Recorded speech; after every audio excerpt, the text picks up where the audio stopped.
को उचित पारितोषिक मिलना चाहिए। अवश्य लंकेश। जो स्वयं मंत्रियों के साथ बैठकर उस मंत्रणा कक्ष में उदित हो रहा है। अवधपुरी रघुकुल मणिराव, अवधपुरी रघुकुल मणिराव, वेद विदित तेहि दशरथ नाम, वेद विदित तेहि दशरथ नाम।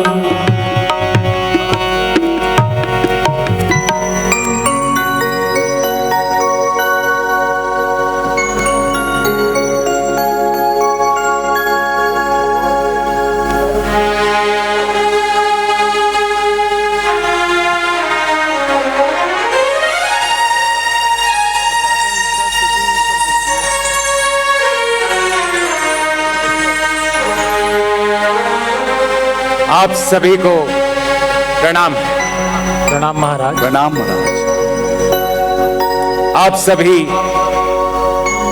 गुणों से संपन्न मंत्री तत्व को जानने वाले, किसी भी बाहरी मनुष्य को उसकी चेष्टाओं को देखकर उसके अंतर तक को जान लेने वाले, आप सभी को पाकर मैं अपने आप को धन्य मानता हूं। राजन, अयोध्या की प्रजा भी आप जैसे राजा को पाकर अत्यंत सौभाग्य महसूस करती है। आप भी इनकी रक्षा के लिए तत्पर रहते हैं।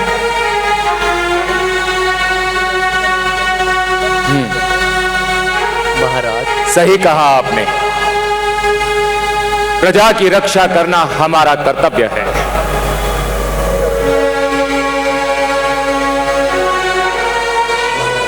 महाराज, प्रजावत्सोपकार, दूरदृष्टि तथा वस्तुओं का संग्रह,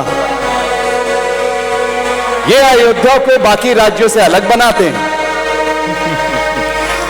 ये आप सभी के कारण ही है। आप सभी मंत्री, आप सब मिलकर इस अयोध्या को चलाते हैं। कोष भंडार अनंत है, खाद्य भंडार अनंत है, सैनिकों का उचित सम्मान भी है, और तो और सारी प्रजा का आप अच्छी तरह से ध्यान रखते हैं। राज्य के भीतर, राज्य के बाहर, सभी जगह आपकी तीखी और तेज दृष्टि है। यही नहीं, शत्रु पक्ष के राजाओं की बात भी आपसे छुपी नहीं रहती है। आपके नियुक्त किए गए गुप्तचर भी भली प्रकार से कार्य कर रहे हैं। महाराज, जिस प्रकार इंद्र अपनी अमरावतीपुरी का पालन करते हैं, ठीक उसी प्रकार आप अपनी इस अयोध्या का, आप अपने धर्म और न्याय के बल पर राष्ट्र की वृद्धि का कार्य करते हैं। महाराज, हमारे राज्य में ऊंची ऊंची अट्टालिकाओं पर ध्वज, आम के बगीचे और विभिन्न प्रकार के शिल्पी भी निवास करते हैं। और तो और महाराज, हमारे राज्य में विभिन्न प्रकार की नाट्य मंडलियां भी अपना नाट्य प्रस्तुत करती रहती हैं। महाराज, भूमंडल की सर्वोत्तम नगरी अपनी मधुर वीणा आदि वाद्यों से गूंजती रहती है। तो महाराज, हमारी अयोध्या सबसे सुंदर है। सरयू नदी के किनारे महाराज मनु ने इसे बनाया और बसाया था। और आप सब तो जानते ही हैं, हमारी अयोध्या 12 योजन लंबी, 3 योजन चौड़ी है। हमारे पूर्वज मनु, इक्ष्वाकु, मानधाता, दलीप, रघु, इन सब ने अयोध्या को सजाया है, संवारा है, संपूर्ण बनाया है। और जब से पिता अज ने अयोध्या का कार्यभार मुझे सौंपा है, तब से मैं भी इस अयोध्या के राज विस्तार के लिए लगातार कार्य कर रहा हूं। और इसी कारण से हमारे पूरे देश में राज्य विस्तार हुआ है। अंग, बंग, कलिंग से लेकर सौवीर, सौराष्ट्र से यहां तक कि द्रविड़ नरेशों को भी हमने जय किया। और इस कारण हमारी आर्य संस्कृति का विस्तार भी बहुत हुआ है। परंतु महाराज, एक राज्य और है जो हमारे राज्य की बराबरी करता है, और हमारा अगला लक्ष्य वही होना चाहिए। अच्छा, ऐसा कौन सा राज्य है जो हमसे समानता रखता है? केकई प्रदेश, जहां के राजा महाराज अश्वती। महाराज, जिस प्रकार आपने कौशल्या महाराज भानु जी की बेटी कौशल्या से विवाह किया और अपने जो संबंध हैं वो दृढ़ किए, उसी तरह आपको उनके साथ अपने संबंध को दृढ़ करना चाहिए। हमने सुना है कि महाराज अश्वपति की पुत्री बहुत ही सुंदर और गुणवान है। जी महाराज, गुणवत्ता के साथ साथ युद्ध कला में भी माहिर है। जी। अच्छा। हमारे पूर्वजों ने संतान प्राप्ति के लिए अनेक विवाह किए हैं और राज्य विस्तार की ये एक अच्छी योजना है। अब हमारा अगला अभियान केकई प्रदेश होना चाहिए। क्या सभी मंत्रियों का भी यही मानना है? जी महाराज।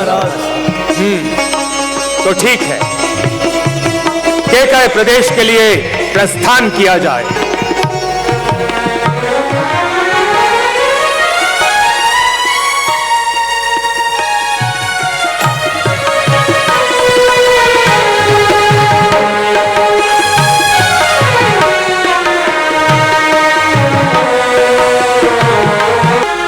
जहां एक और महाराज दशरथ अयोध्या पर एक खूबसूरत राज्य स्थापित कर रहे थे, वहीं कैकेयी राजा अश्वपति की पुत्री, वीरांगना, सुंदर, मधुमन एवं वाणी से युक्त कन्या अपने अन्य सैनिकों के साथ शस्त्र अभ्यास कर रही थी।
पिताश्री। हमें तुमसे कोई विशेष चर्चा करनी है। आप किस आवश्यक चर्चा की बात कर रहे थे पिताश्री? आज हमारे यहाँ महाराज दशरथ पधारे हैं। वो किसी विशेष प्रस्ताव को लेकर यहाँ आए हैं। अभी अपने कक्ष में विश्राम कर रहे हैं। पिताश्री, तो इसमें मैं आपकी क्या सहायता कर सकती हूँ? इसमें तो आपके मंत्रीगण ही आपका सहयोग कर पाएंगे। किंतु पुत्री, वो तेरे विवाह का प्रस्ताव लेकर आए हैं। क्या? हाँ, और हम चाहते हैं कि तुम इसमें हमारा साथ दो। कि उन्हें उत्तर क्या दें? इस विषय में आपने क्या सोचा है पिताश्री? हमने अभी कुछ सोचा नहीं, किंतु हम चाहते हैं कि तुम इसमें हमारा साथ दो। पिताश्री, इस विषय में जो भी निर्णय लेना है वो तो आपने ही लेना है, किंतु ये बहुत ही बड़ा निर्णय है। आप जो भी निर्णय लेंगे मुझे पता है वो आपकी पुत्री के हित में ही होगा। हम जानते हैं पुत्री, महाराज दशरथ हर प्रकार से योग्य है। कौशल के कई देश से संबंध मित्रतापूर्ण है, किंतु क्या पिताश्री? किंतु उनकी आयु तुमसे कहीं अधिक है। कितनी अधिक है? लगभग 42 वर्ष के हैं वो। पिताश्री, महाराज दशरथ जैसे योद्धा की आयु अगर 60 वर्ष भी हो तो भी वो बूढ़े नहीं हैं, और ये तो केवल 42 वर्ष ही है। पुत्री, एक बात पुनः विचार कर लो। कल तक का समय है तुम्हारे पास। उसकी कोई आवश्यकता नहीं है पिताश्री। किंतु उनकी आयु? एक योद्धा के लिए उनकी आयु नहीं, जबकि उसका सामर्थ्य महत्वपूर्ण होता है। और जितना मैंने महाराज दशरथ के विषय में सुना है वो उनमें बहुत है। उन्होंने अनेक युद्धों में अपना सामर्थ्य सिद्ध किया। तो इसका मतलब तुम्हें यह प्रस्ताव स्वीकार है? जी पिताश्री, कौशल आर्यव्रत का सबसे शक्तिशाली राज्य, उसकी महारानी बनना भला किसे अस्वीकार्य होगा? पुत्री, महाराज दशरथ विवाहित है। तुम उसकी दूसरी पत्नी कहलाओगी। क्या तुम्हें वो सम्मान और उचित राजनीतिक प्रतिष्ठा मिल पाएगी?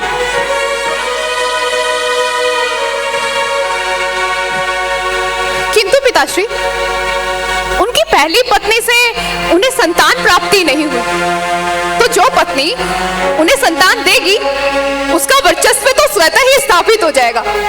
इसलिए यह अनुचित तो नहीं।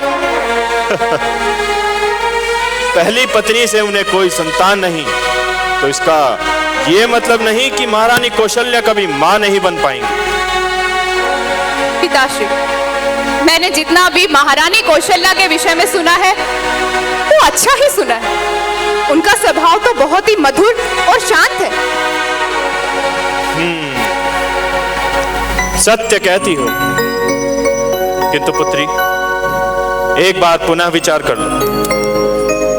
पिताश्री, उसकी कोई आवश्यकता नहीं। मुझे ये प्रस्ताव स्वीकार है। तो ठीक है, हम महाराज दशरथ को स्वीकृति दे देते हैं।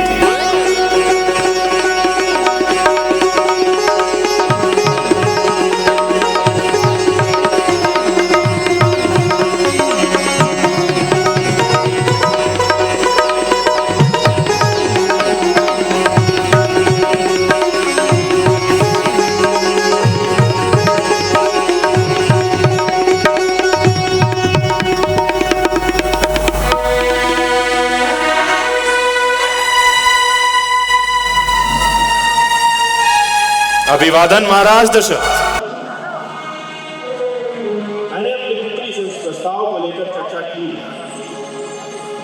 तो क्या केकई ने हमारे प्रस्ताव को स्वीकार कर लिया?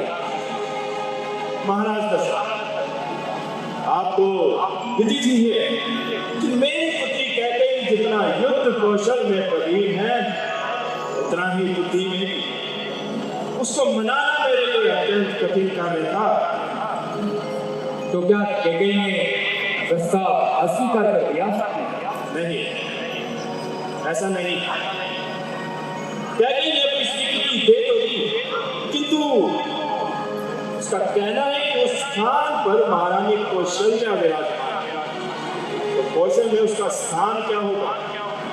क्या उसे उचित राजनीतिक प्रतिष्ठा और सम्मान मिल पाएगा? आप तनिक की चिंता न करें, मन में कोई संदेह न रखें।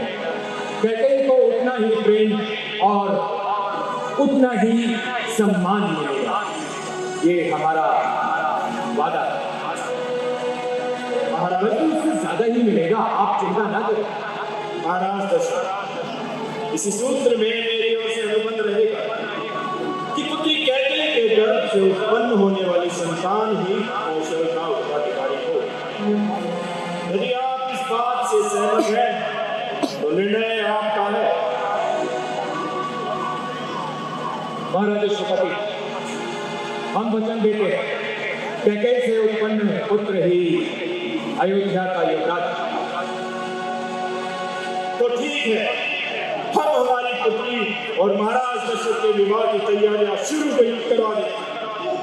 वाह, अति उत्तम। आयुष्मान